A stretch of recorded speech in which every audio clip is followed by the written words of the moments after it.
Hi,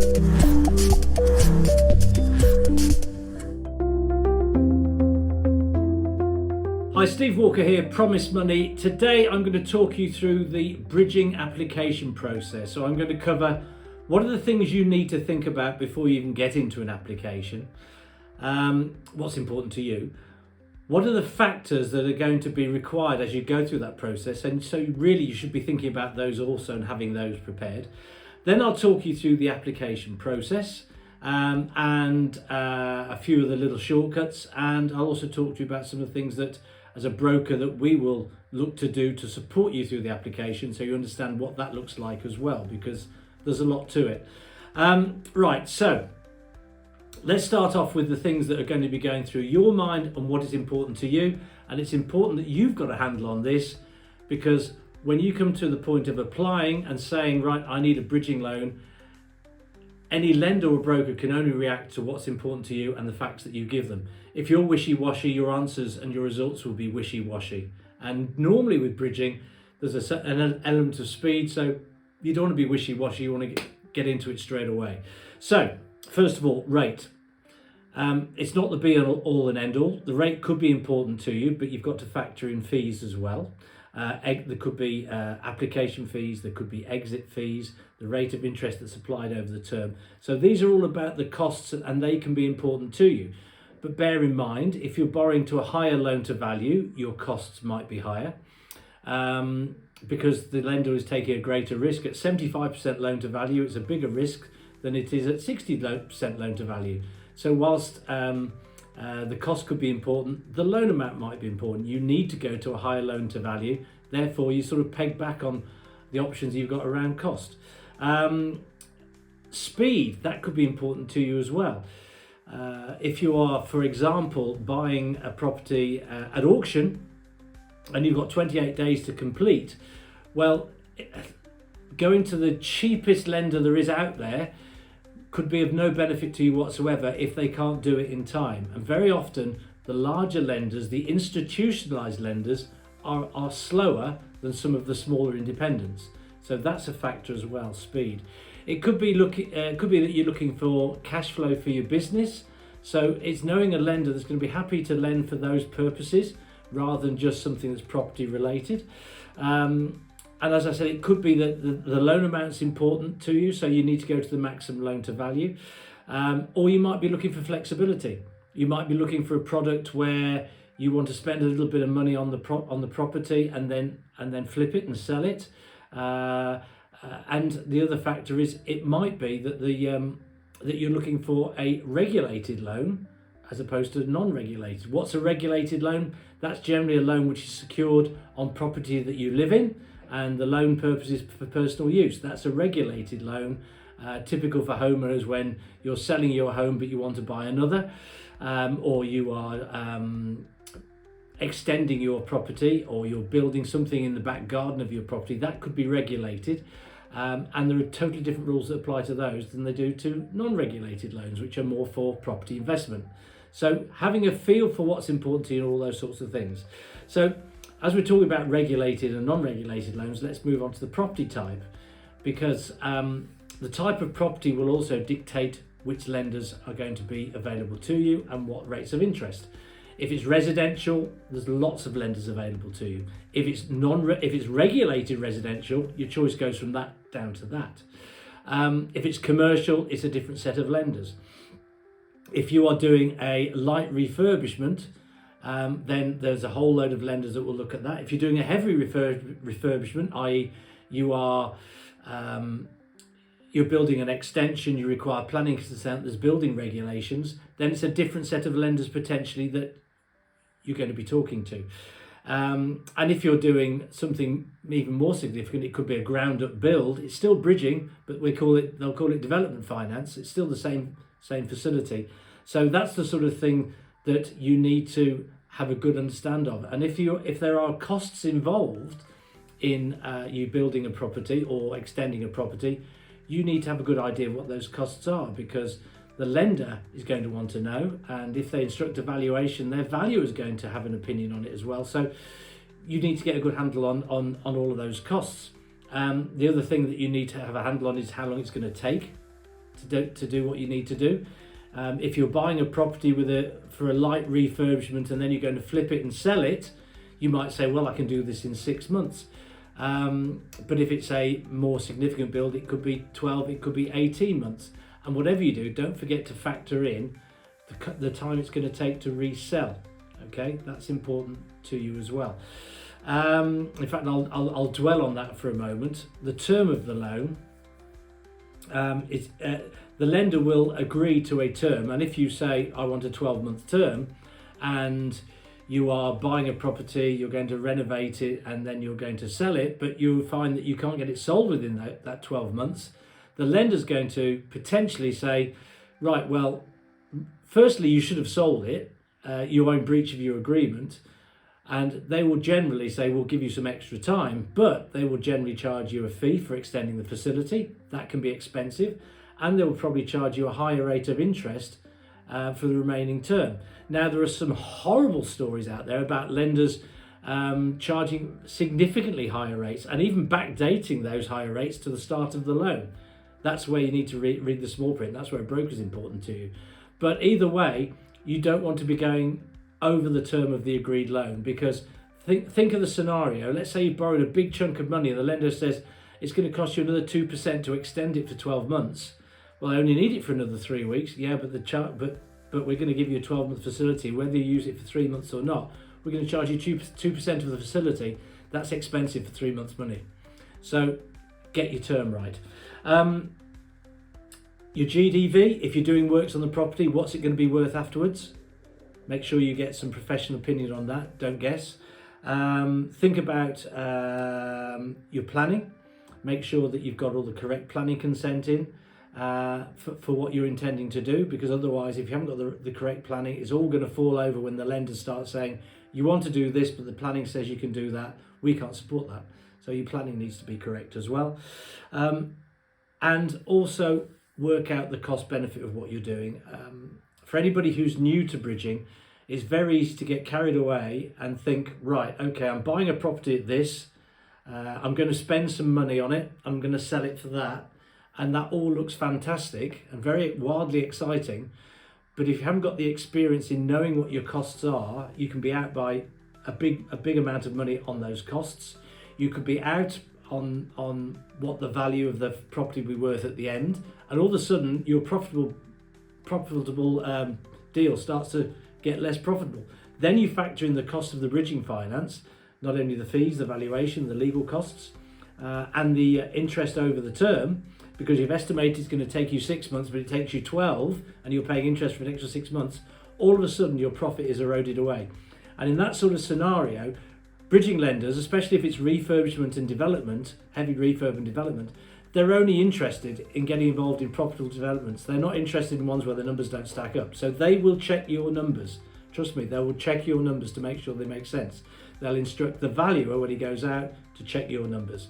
You know, is it worth what you say now? Is it going to cost what you say it's going to cost? And are you going to get for it what you think you're going to get for it? And if those numbers don't stack up, you've wasted your money on a valuation, and the lender says, sorry, it's not one we can support. So get your numbers right. Talk to a broker at an early stage to help you get your numbers right, because your broker should be challenging you on these points. They should be saying, well, are you sure about this? Are you sure about that? It might sound a bit tough, but it's much better to do that than it is to spend a load of money on a valuation to find out you've got it wrong, or to find out that the project you're thinking of won't be profitable. So know your numbers, know what you want to do, know your facts, and know what's important to you. Right, let's get into the application process now. I'll assume that you're going to know most of those numbers, and some of them you might be a bit flaky on. But the first thing you're going to want is indicative terms. Here's the general proposal for what I'm looking to do. Is there a lender that's going to support it? And as a broker, our job is to know which lenders support which types of proposals, which ones are fast, which ones are slow, which ones have got good legal processes, which ones can do it with an automated valuation, which ones can maybe use indemnity insurance for the legal process to speed that up. Throw all of that into the melting pot to come up with indicative terms for you. Then it's, right, okay, we've got indicative terms, but back to what's important, you wanted 75% loan to value. So we've got to go to lenders who are going to lend to 75%. we've got to be mindful that some lenders say they lend to 75%, but they don't lend to 75% of the market value. They lend to 75% of the 180-day valuation. What that means is when they instruct the valuer, they say to the valuer, give us a figure for a relatively quick sale. And that can be significantly less than what the open market value is. So all of a sudden, you've just lost a bit of equity, you've lost a bit of money in the deal because you won't get 75% of open market, you'll get less. So it's factoring all of that into it. So once you've got the indicative terms, they're going to tell you the gross loan that the lender can do, the interest that they're going to charge you, the interest rates. It's going to tell you the fees, and it's also going to tell you the cost of any rolled up interest.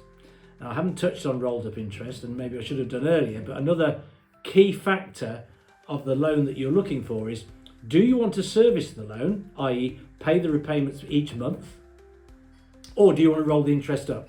And I would say 9 times out of 10 on bridging finance, people are going to bridging because they can't afford to service the loan, and therefore they want to borrow the interest. And what that means is if you're borrowing a net loan of £100,000, the lender will say, right, we'll lend you £100,000, and then we will add on the interest for each month of the loan onto that £100,000, and the fees that you're going to that we're going to deduct, we're going to take those out of the £100,000, take those out of the loan as well. So we'll add those onto the day one loan. So your £100,000 loan becomes £120,000 loan with interest, depending on how long you've taken it over.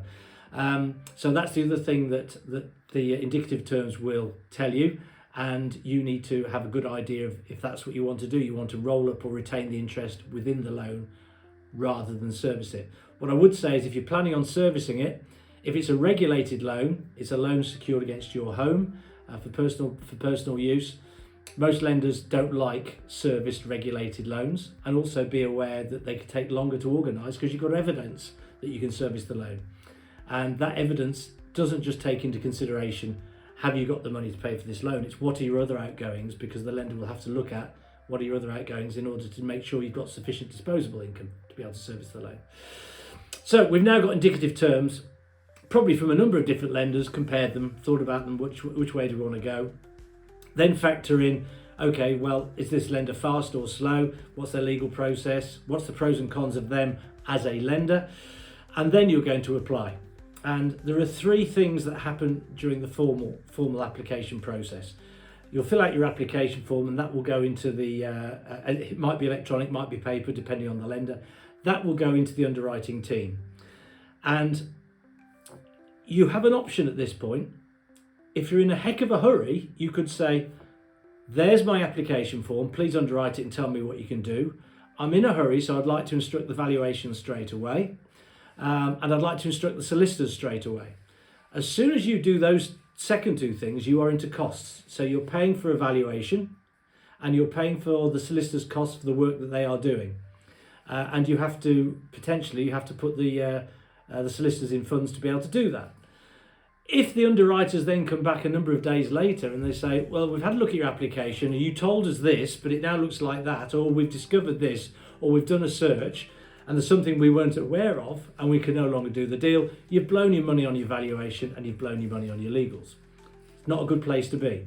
So the way most people go at this is to say, right, let's get the application in, let's get it underwritten, let's get the formal offer from the lender, not the indicatives, let's get the formal offer from the lender and the list of the lender's requirements.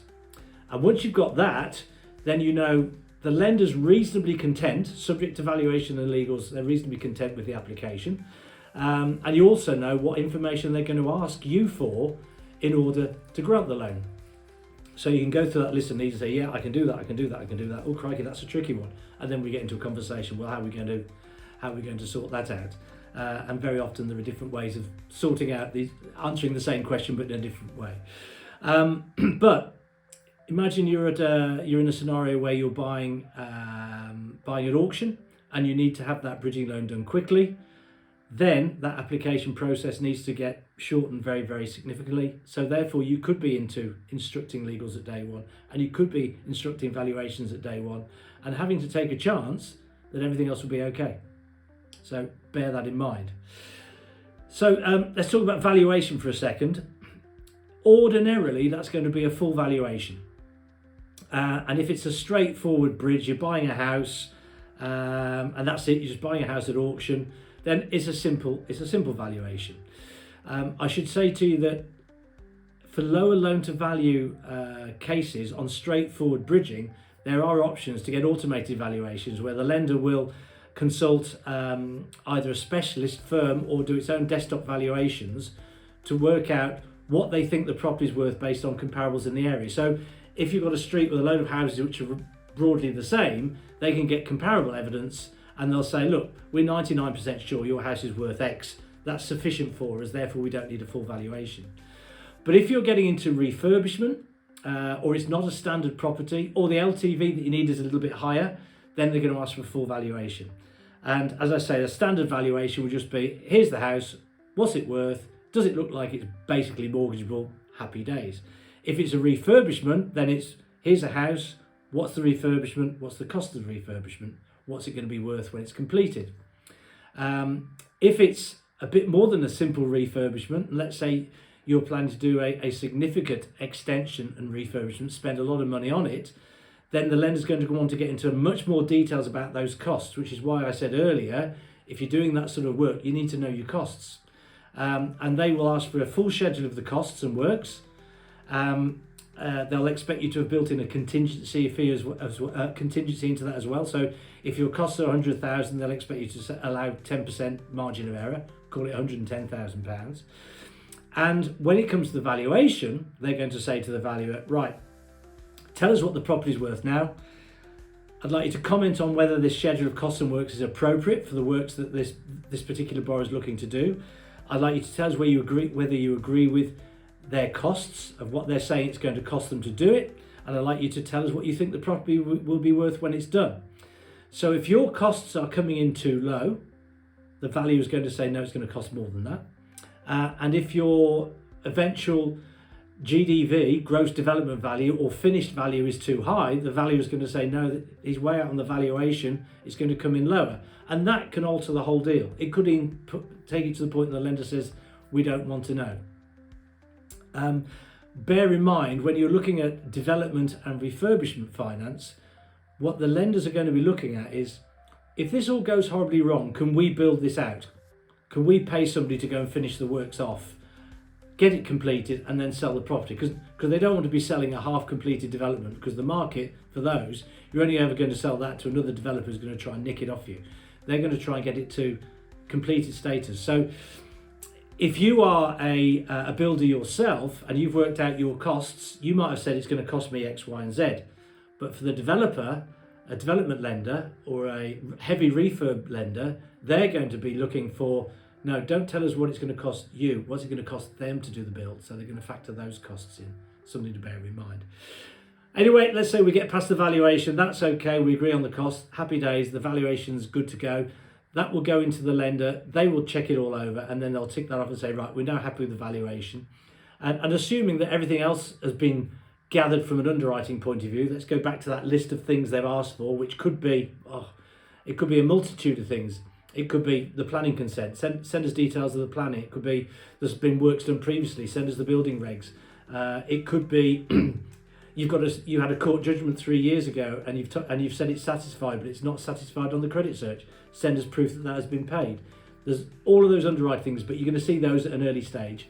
Once that's all been done, then it's down to the solicitors to complete the process. Now, you may have instructed the solicitors early on in the process, so you could be well advanced, or you might be waiting until you've got the valuation signed off before you instruct the solicitors, because you don't want to spend money on solicitors if there's a problem with the valuation. So these are all the factors you've got to weigh up. On the subject of solicitors, there are some lenders that have shortcuts there. So they may ask the solicitor for detailed searches, which the solicitor writes off for, which can take time. Or some lenders might take out an indemnity policy, i.e. an insurance to indemnify them against the searches coming up with something that they don't like. Which means that they can actually say, well, we'll have the searches to follow, we're going to take a flyer and we'll just take an insurance policy to cover ourselves in case there's any issues on the insurance. That can save time, that can save money. Same on the valuations, automated valuation, desktop valuation can save time, can save money. And on the subject of automated valuations, right at the start, when you're getting indicative terms, that's something you can ask for. Say, look, will this fit on an automated valuation? And it might be that dictates that you go with lender A, who might be slightly more expensive because they can do an automated valuation, saves you money and gets it done quicker, rather than lender B, who doesn't, but might have the best rate on the market. So those are all factors that you've got to consider. And I guess that comes into our role as a broker, because I've got to be honest, the more you can tell us at the beginning, the better job we can do. So if you come to us with a bit of a half-baked proposal where you don't really know your costs, all we're really saying to a lender is, well, in principle, can you lend on this type of property to do this type of work? And you're not going to get anything that's very, very meaningful because we don't know what the costs are, and we don't know what the GDV is, or there's so much we don't know. So the more detail that you can get into on what's important to you, what's the property, what you're going to do with it, what's it going to cost, what's it going to be worth when it's done, the better job we can do as a broker to find a lender that's going to tick your boxes. And I'll repeat this over again. If speed is important to you, there's no point going for a lender who's cheap and slow. Because if you miss the deadline you're going for, it's a pointless exercise. You've spent all of that money and you miss your deadline, and whatever the deal is that you were looking to do is lost. So you have to be realistic about blending all of your priorities to get the nearest we can to ticking all of them. But where your broker comes in is knowledge of lenders, knowledge of their processes, knowledge of their turnaround times, knowledge of whether they're picky or not, knowledge of any shortcuts they've got, and knowledge of the market as well and what you're looking to do, because your broker should be steering you to say, well, you might want to do it this way, but have you thought about doing it that way? Because there are different ways of skinning the cat. And then it's a question of the broker presenting the application to a choice of lenders to obtain terms in the most positive way. But also, again, if there's something that's going to happen later and it's going to definitely come out in the wash later on, there's no point trying to hide it. Because if it's going to come out in the wash, you don't want that to happen at the legal stage after you've spent valuation and you've lost 3 or 4 weeks. You need the lender to know that at the outset. So sometimes, you know, more information is better than less. And your broker is going to explain the risks, the costs, the valuation, what will happen if it doesn't go through, and use their relationship to try and smooth away and reduce the amount of hassle. If I've made bridging sound complicated, it's because it is complicated. The good news is that we do this all the time, lenders do it all the time, so there is a fairly straightforward process to go through to get bridging. And the closer you can get to matching that process, because you've got all your information, the easier it's going to be for you. And the ideal scenario is you come armed with everything. Here's my costs. If it's an auction, here's the legal pack from the auction house. This is the work I'm going to do. Here's a schedule of costs from the builder. This is what he's going to do, and here's what it's going to cost. And all of that sort of information. And here's how long I need it for. And here's my exit. This is what I'm going to do when I pay the loan off. I'm going to remortgage or I'm going to sell. It's all well thought through. We get it right at the start. If you get it right at the start with bridging, it makes things a whole lot easier. When surprises come out of the woodwork later on, that's where the wheels can fall off. And if you're up against it for time, you do not want that to happen. So I'll just close by saying, on our YouTube channel, there are loads of videos on bridging. I've talked about the process there, but there's videos on different types of bridging finance, whether it's development finance, commercial bridging, residential bridging. There's videos there on regulated bridging. There's videos there on service interest versus rolled up interest. So do go and check out all of those videos on our YouTube channel. Get as much information together as you can, and hopefully we'll speak to you at some point. Maybe we can help you out with your next bridging requirements. Don't forget to subscribe. Don't forget to like our videos. Please share them, and keep an eye on YouTube because there's more stuff going on there all the time. And finally, do go to promisemoney.co.uk. There's a section on there under bridging, which is top bridging questions. And we've tried to think of all the questions that people ask. There's literally 100 pages there on different questions that people ask. So go and check that out as well. And yeah, thanks for watching. Bye now.